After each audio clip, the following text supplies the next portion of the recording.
Good morning, everyone. I am here this morning. This is Leah Dixon from Port Coquitlam, British Columbia. I am here this morning to show you our brand new paper pumpkin trimmer. This is actually not even available yet for our customers. This is something that demonstrators can pre-order from now until I guess tomorrow, October 31st, and then our regular customers can start ordering this on November 1st. So if you are a demonstrator and don't have this yet, you might want to check it out. As demonstrators, we can currently order this and a 4-pack of the blades. And then beginning on November 1st, customers can order, hi Janice, customers can order the paper trimmer, but not the extra blades. Those won't be available until December for customers. But in fact, you know, you can cut about 1,700 cuts with one of these blades. So unless you're doing a ton of cutting before December, you'll be fine with just the 2 blades that come with your paper trimmer. So I'm going to show you how to use this, and we're going to make a fun little 3D project today, a little lantern, using the October paper pumpkin. So if you didn't receive the October paper pumpkin, it was these cute little cards with the birch trees. So we're going to use some pieces from our paper pumpkin kit as well as the stamp set to create a beautiful little lantern. So starting with my paper trimmer, I'm actually going to grab a piece of Seaside Spray, and I'm going to cut this. You can actually make 2 lanterns out of 1 sheet of paper. So I'm going to move my scoring blade out of the way. And I'm going to actually cut, first of all, a couple 1-inch strips. So I'm cutting this the long way, so I'm going to end up with a piece that's 11 by 1.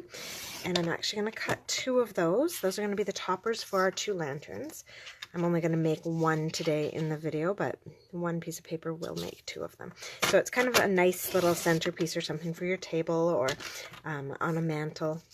So there are my 2 1-inch pieces. Now what I'm left with, and I love that on the other side of the blade I actually have my measurement, so I can cut that tiny 1-inch strip. Now on this side, I'm going to move this over so that I'm cutting at the 5-inch mark, so not much to take off there. Alright, and I'm going to, so this is a little piece of extra paper that I've got. I can set that to the side, and I'm going to cut 2 5-inch squares.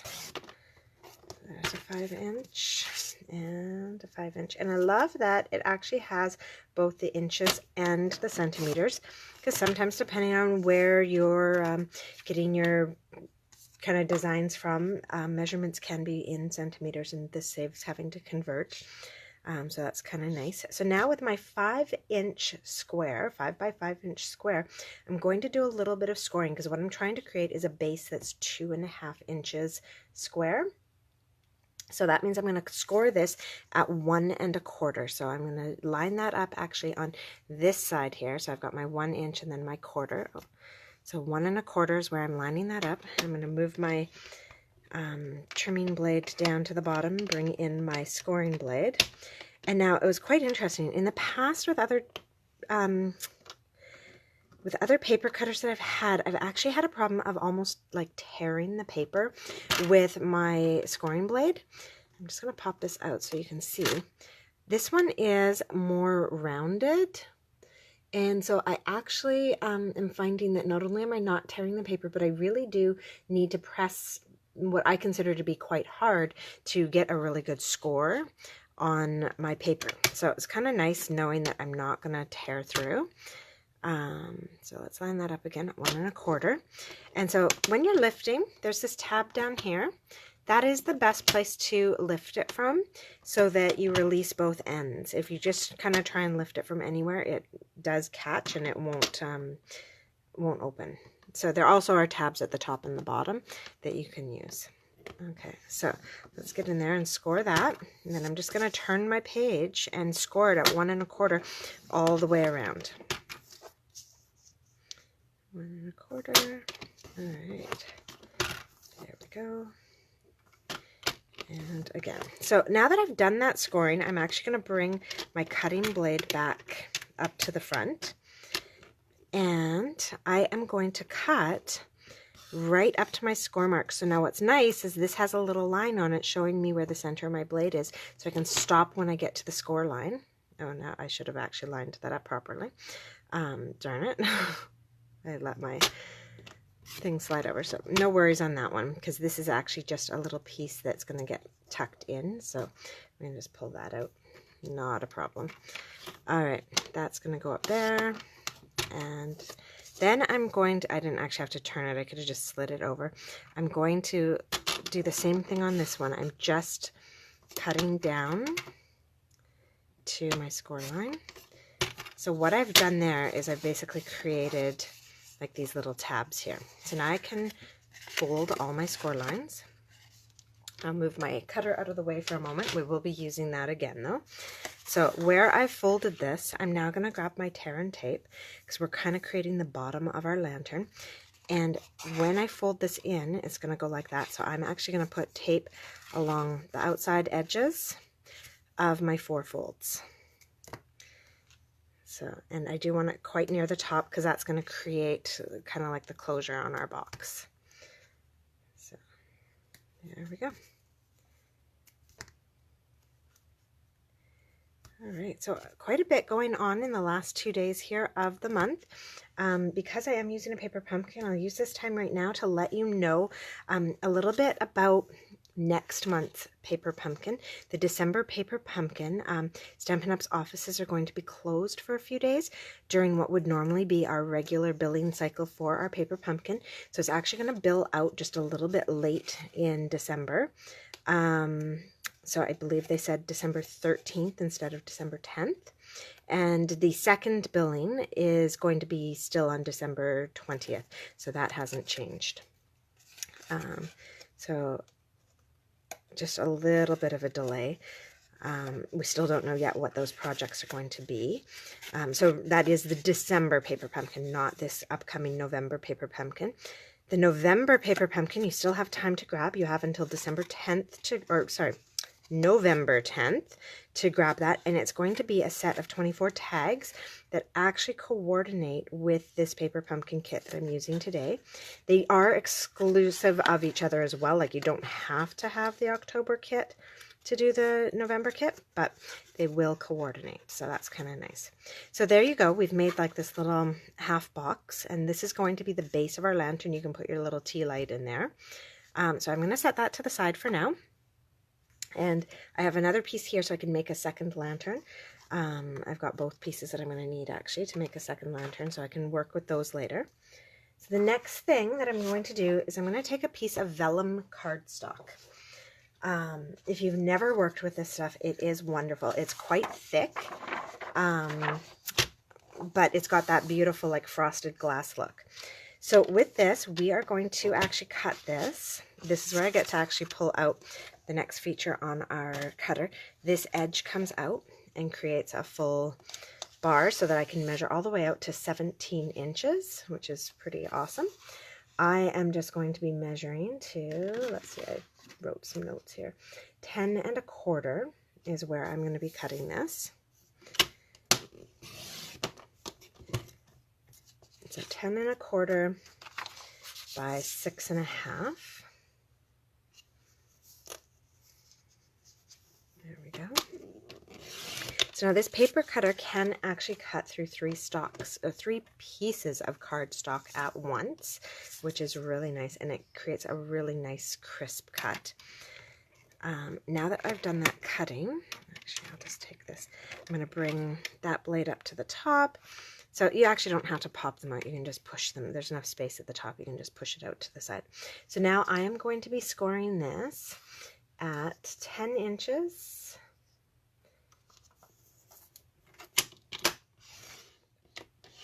Oh, now that did, oh, that's funny. It felt like it actually cut through the vellum, but it didn't. It just made a really nice, nice crease there. All right, so 10, 7 1/2,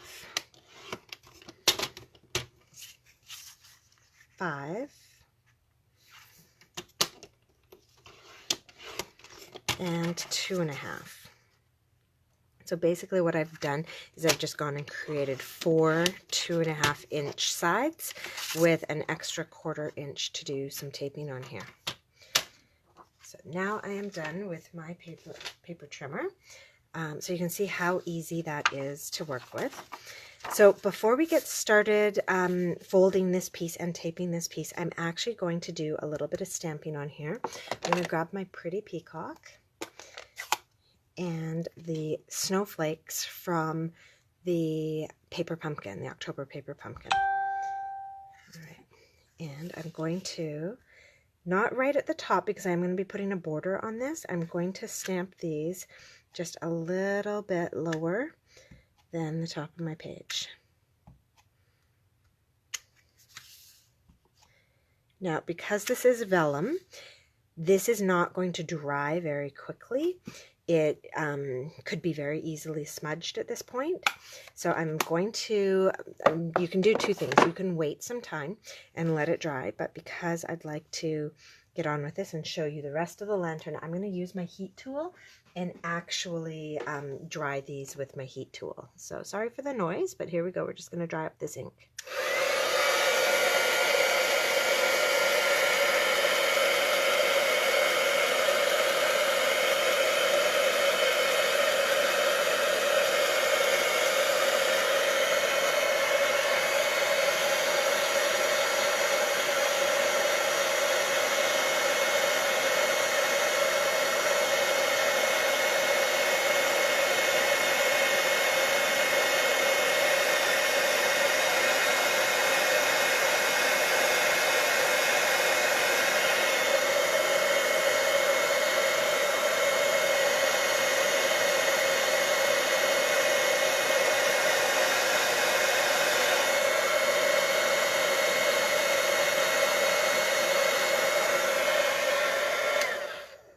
Alright, so that is mostly dry. There's a few spots that I can actually see are still a little bit wet with ink. So I'm just going to take my paper and kind of dab that off by running my paper over top of it. It's actually not too bad. Okay, so with that dry, I can move on to the next step, which is to actually put this together as the top of my lantern. So I'm going to grab my tear and tape again. I do like to use the tear and tape because it creates a stronger bond than using snail, and also because it is a little bit less messy than liquid glue, and especially since we're going to be working here with the vellum where the glue wouldn't dry very quickly, the tear and tape is a really good option. So I've put that right along that one crease, and then it is a little bit wider than the 1/4 inch that I left. So I'm just going to use my finger to kind of pull it back in so that we don't have any sticky parts inside our lantern. Now I'm going to fold this on the first fold. Oh darn it, I did smudge it. Ugh. All right, and then I'm going to fold this on the top fold without going where that ink is, without smudging it. There we go. And then to put this together, I'm going to just push it down where I've got my fold. That's going to create a very square fold for me, and get it all lined up. So I find that's easier to do than trying to fiddle around and try and line it up once you've actually done all the other creases. Okay, so I'm going to be a little bit careful here with my ink that's still a tiny bit wet. All right, get that one. Okay, so not too bad. Make sure my hands are clean before I smudge anything else. All right, so a lot of that smudging is going to get covered up by the ribbons that we've done, and I'll just make that the back side of my lantern. So now that I've got that folded, I am going to grab 2 of the pieces from our paper pumpkin that are the tree pieces. And let's just see if I can pull these out. They're a little bit stuck to each other. There we go. All right, so I think I got more than 2 here. That's okay. Just take what we need. So we've got these lovely tree pieces here. I'm going to pull them out Now, I've mentioned this when I made the paper pumpkin.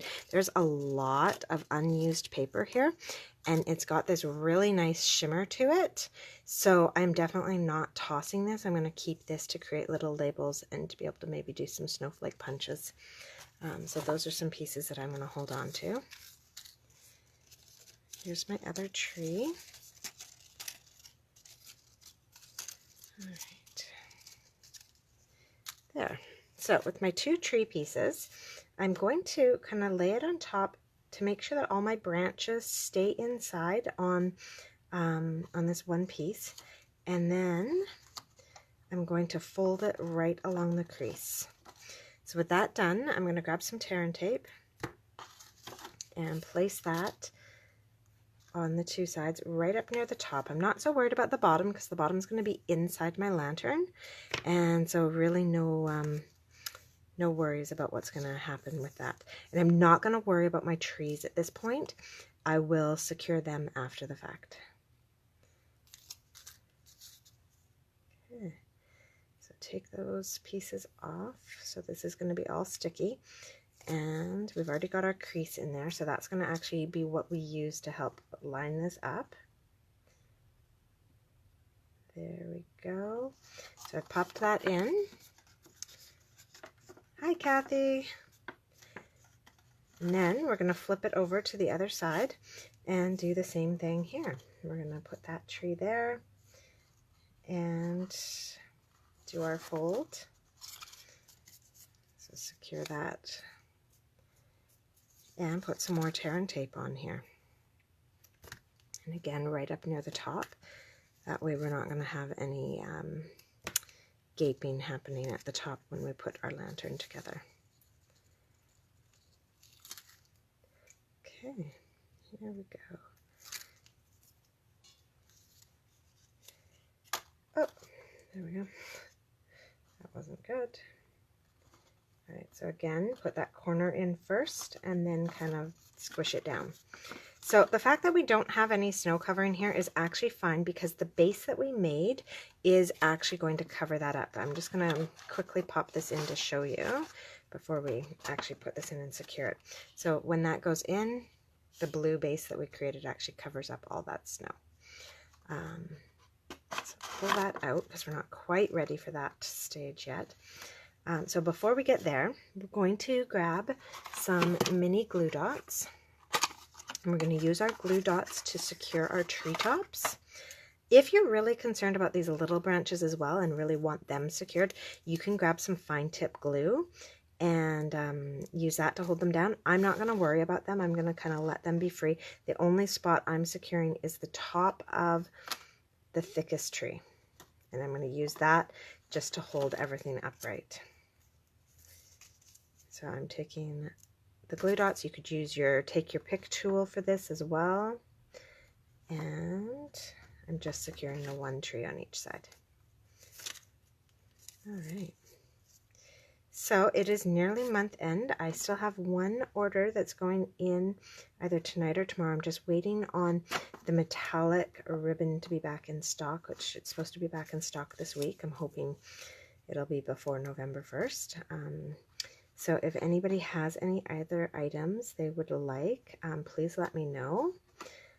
And then in November, I actually have something kind of fun happening. It's going to be going out in my newsletter today that I'm going to be mailing out this afternoon. Well, I hope I'm mailing out this afternoon. We'll see. See how the day goes. But I'm going to be doing a $1,000 party in November.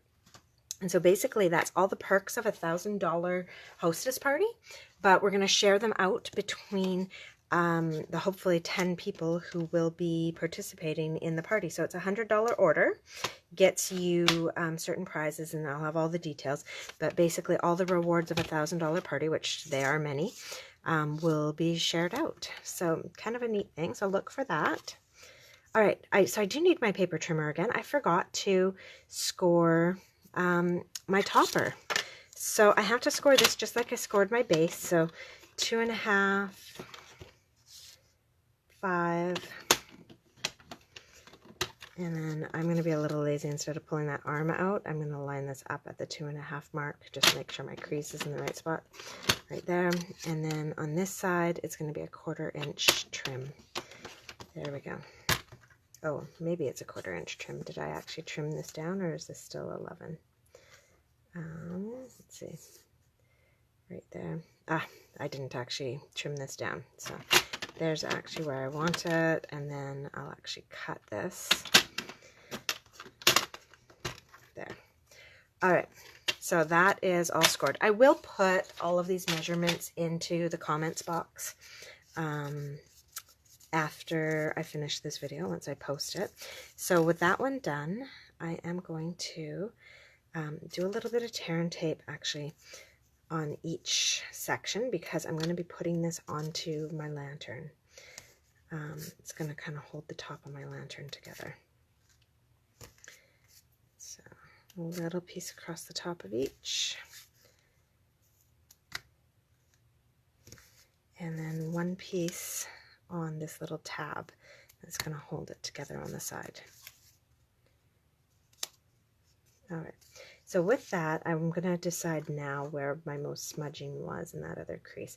So I think the most smudging in the crease are back there.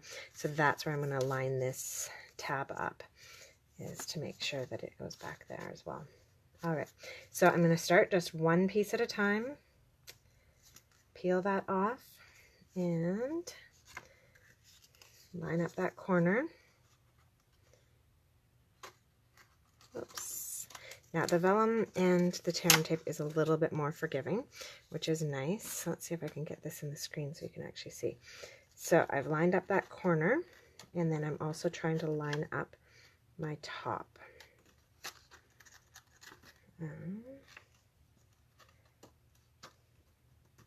There we go. All right. So I got that one lined up. Now I can do the rest of them. And because that first one's lined up properly, the rest should be no problem. All right, there we go. If I have a little bit of vellum sticking out of the top, I'll just trim it up with my scissors afterwards. There we go. And one more side. Now this one, before I do it, I'm going to take this little tab piece off as well, because we're going to line these up this time, so that those attach. There we go. Now this last side is always a little bit tricky, but this is also why it's the back of my lantern. There. That didn't work out so well on the back, but not too bad either. Okay, so there is my lantern so far created. Now these are a little bit flingy, so I think I might just grab my fine tip glue and give them a little dab. Oops.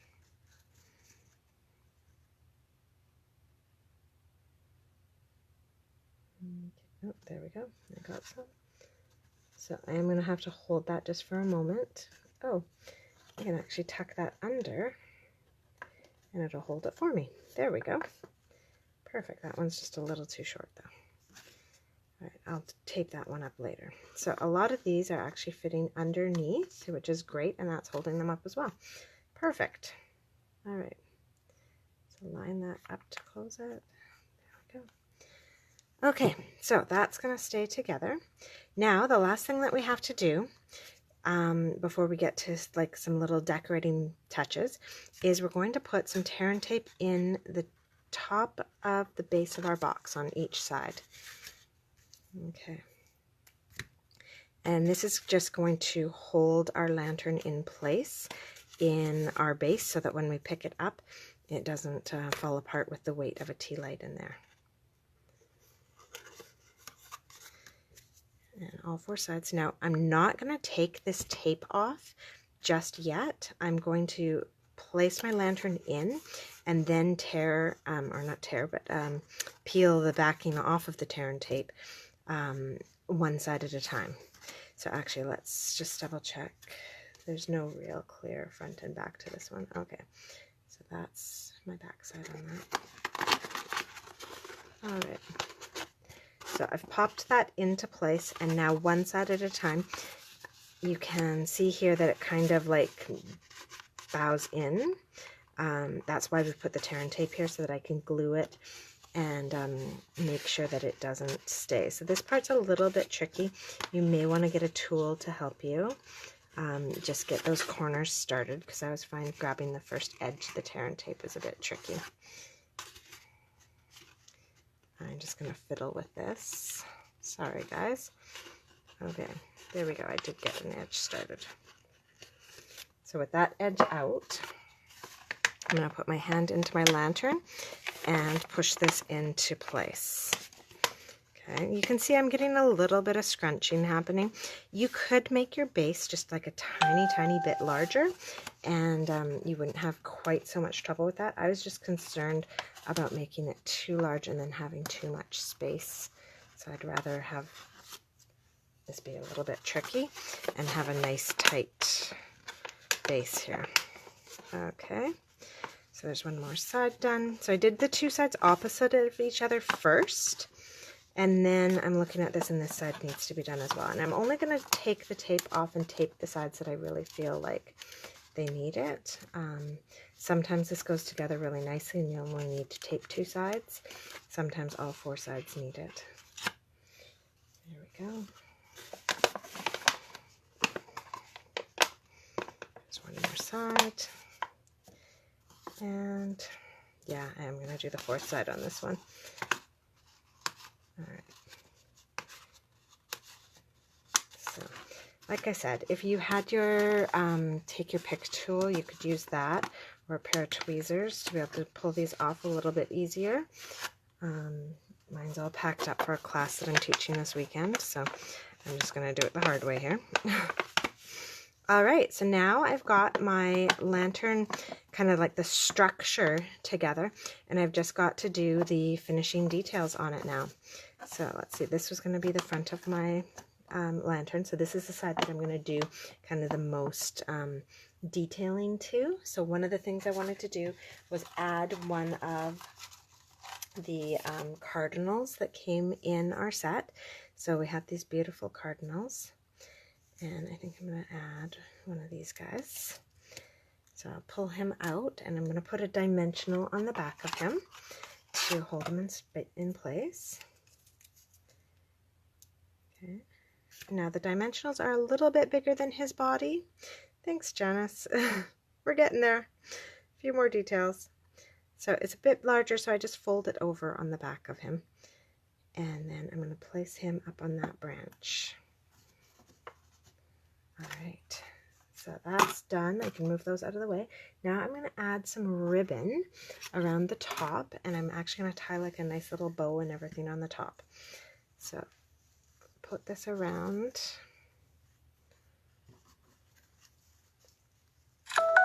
And just a little bit more, I think. Oh, what's happening? I've got notices coming in. Alright, so I've got quite a bit of ribbon here. But that's okay. I'd rather have too much ribbon and be able to tie a bow really nicely than not have enough ribbon. Thank you, Kathy. I know those birds are adorable, and I love that the stamp set has the bird stamp as well. So when I run out of those little pop-outs, I'll be able to... Oh, wow. Okay, so don't pull too hard when you're tying your ribbon. I just like crushed the top of my lantern. Alright, so I'm going to tie a knot. I often don't tie knots before I tie my bows, but to just keep this one in place, tying the knots kind of helpful. And then I always do my bunny ears when I'm tying bows. I just find it's a little bit easier.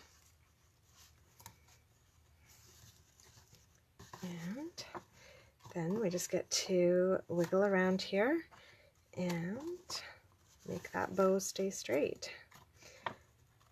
So if your bow's not cooperating, you can always use a mini glue dot on the back as well to really hold it in place.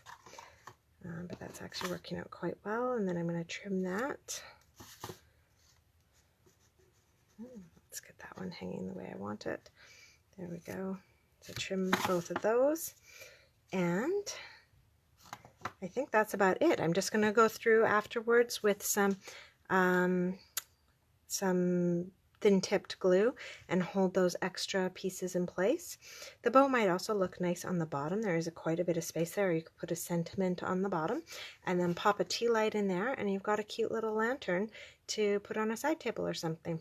So that is my 3D project for today, using our new paper trimmer and some of my leftover pieces from the paper pumpkin. Hope you enjoyed that. And Kathy, if you want an October paper pumpkin, I do have one left. So give me a shout. It's $30 if you're interested. Okay. Have a wonderful day, everyone. And I'll see you next week. Bye-bye.